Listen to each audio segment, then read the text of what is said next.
পরকীয়া প্রেমিকের হাতে শাশুড়ি খুন, প্রবাসীর স্ত্রী গ্রেপ্তার। হবিগঞ্জের নবীগঞ্জে বসত ঘর থেকে হাত পা ও মুখ বাঁধা এবং গলায় ওড়না পেঁচানো অবস্থায় ৬৩ বছর বয়সী ফেরদৌসী ইসলাম চৌধুরী নামে এক নারীর লাশ উদ্ধার হয়েছে। উক্ত ঘটনায় নিহতের পুত্রবধূ গ্রেপ্তার হয়েছে। গত মঙ্গলবার সন্ধ্যায় র্যাব ৯ শায়েস্তাগঞ্জ ক্যাম্পের একটি দল অভিযান চালিয়ে ইনাদগঞ্জ ইউনিয়নের মধ্য সমত এলাকা থেকে তাকে গ্রেপ্তার করে। গ্রেপ্তার হওয়া গৃহবধূ তামান্না আক্তার পরকীয় প্রেমিককে নিয়ে স্বর্ণালংকার ও টাকা চুরির উদ্দেশ্যে শ্বাসরোধে শাশুড়িকে হত্যা করেন বলে খবর পাওয়া গেছে।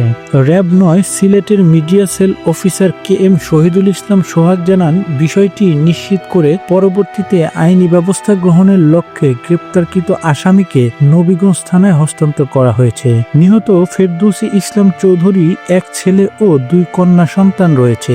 ছেলের বিয়ের সময় পুত্রবধূকে ৫ ভরি স্বর্ণ অলংকার দেয়া হয়। পরবর্তীতে বিয়ের পর উক্ত স্বর্ণ অলংকার তিনি নিজের হেফাজতে রাখেন। ফলে বিষয়টি নিয়ে পুত্রবধূ ও শাশুড়ির মধ্যে প্রায় সময় কথা কাটাকাটি লাগতো। এরই মধ্যে টিকটক আইডির মাধ্যমে শিপন মিয়া নামে এক যুবকের সঙ্গে তামান্নার পরিচয় হয়। এক পর্যায়ে তাদের মধ্যে প্রেমের সম্পর্ক গড়ে ওঠে। এরই সূত্র ধরে শিপন প্রায়ই তামান্নার বাড়িতে এসে দেখা করত। প্রেম গভীর পর্যায়ে পৌঁছলে তারা নিহত ফেরদৌসীর ঘরে থাকা স্বর্ণালংকার ও টাকা পয়সা চুরি করার পরিকল্পনা করে। এরই প্রেক্ষিতে ১৫ মার্চ রাতের 11:30টার দিকে শিপন আরো কয়েকজনকে সঙ্গে নিয়ে ফেরদৌসী ইসলামের বাড়িতে আসেন। তখন তাদের ঘরের পেছনের দরজা খুলে দেয় তামান্না। এরপর তারা ঘরে ঢুকে ফেরদৌসী ইসলামকে ঘুমন্ত অবস্থায় পেয়ে মুখ চেপে ধরলে তিনি ধস্তাধস্তি করতে থাকে।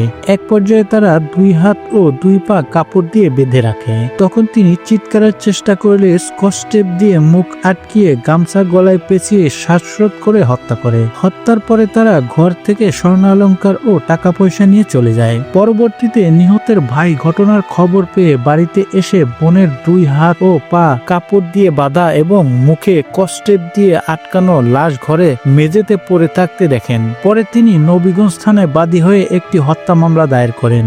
এরই প্রেক্ষিতে র্যাব ৯ ঘটনার ছায়া তদন্ত শুরু করে গোয়েন্দা তৎপরতা জোরদার করে। অবশেষে গোয়েন্দা তথ্যের ভিত্তিতে রহস্য উন্মোচিত হলে র্যাব নিহতের পুত্রবধূ তামান্নাকে গ্রেপ্তার করে।